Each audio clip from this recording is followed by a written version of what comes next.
sedang mengalami salah satu gelombang haba paling teruk dalam tempoh bertahun-tahun. Dengan suhu yang memecah rekod, sistem pengangkutan menghadapi kesukaran dan pegawai kesihatan memberi amaran tentang risiko yang semakin meningkat kepada golongan paling terdedah. Dari Perancis dan Itali ke Jerman, Poland dan seterusnya. Haba melampau ini bukan lagi sekedar isu cuaca. Ia kini menjadi bahaya kesihatan awam, cabaran infrastruktur dan peringatan betapa pantasnya iklim ekstrim boleh mengubah kehidupan harian di seluruh benua ini. Bersama kita sekarang melalui Zoom dari UK ialah Dr. Akshay Deoras, seorang saintis penyelidikan kanan di Pusat Sains Atmosfera Kebangsaan dan Jabatan Meteorologi di University Reading. Selamat malam dan terima kasih kerana bersama kami. Selamat malam.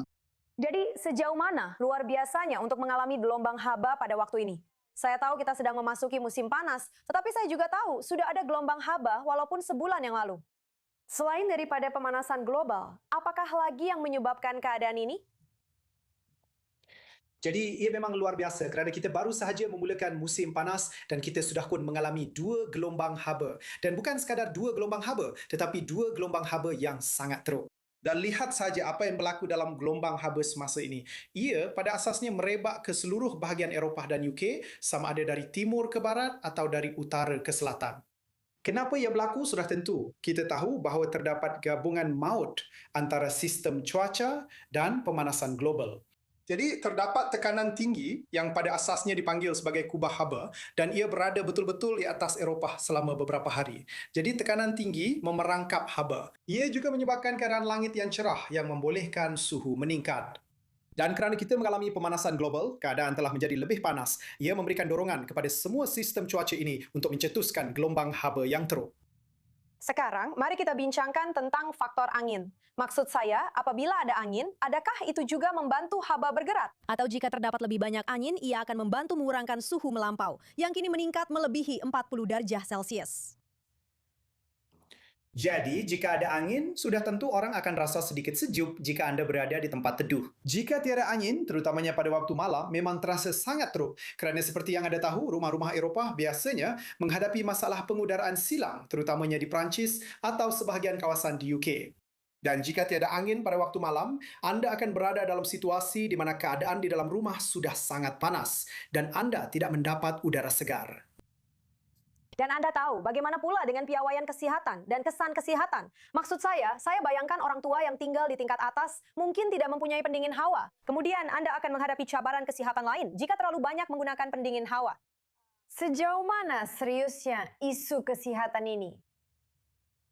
Ini adalah satu bahaya kesihatan yang sangat serius, saya boleh katakan. Dan kita sudah pun melihat kesan buruk daripadanya. Sekarang kita berada dalam situasi di mana kita boleh katakan sekurang-kurangnya 1,000 kemalangan tambahan telah berlaku di Eropah hanya disebabkan oleh gelombang haba ini. Dan kita tahu bahawa haba memberi kesan yang tidak seimbang kepada orang ramai. Ia paling banyak memberi kesan kepada warga emas, bayi dan mereka yang mempunyai comorbidity. Dan seperti yang awak katakan, kebanyakan tempat di UK atau Eropah memang tidak direka untuk menangani haba dengan baik. Kerana rumah biasanya memerangkap haba, bukan melepaskan haba. Dan bukan semua orang ada pendingin hawa. Jadi ia memang satu cabaran besar kerana banyak tempat juga mengalami suhu yang sangat tinggi pada waktu malam.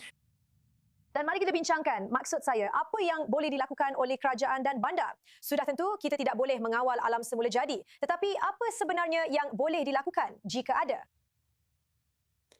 Saya rasa banyak perkara perlu dilakukan. Cabaran pertama dan paling penting ialah setiap kali Anda tahu Anda mengalami gelombang haba, Anda perlu kekal sejuk.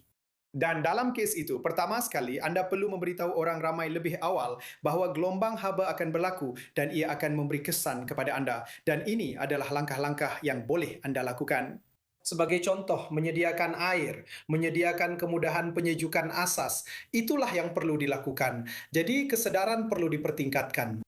Dari segi kedua, sudah tentu kita perlu benar-benar melabur dalam memperbaiki reka bentuk rumah dan infrastruktur kita supaya ia lebih cekap dalam menangani haba. Dan ada satu perkara penting juga, iaitu apabila melibatkan waktu bekerja biasa, seperti waktu kerja dan jadual sekolah.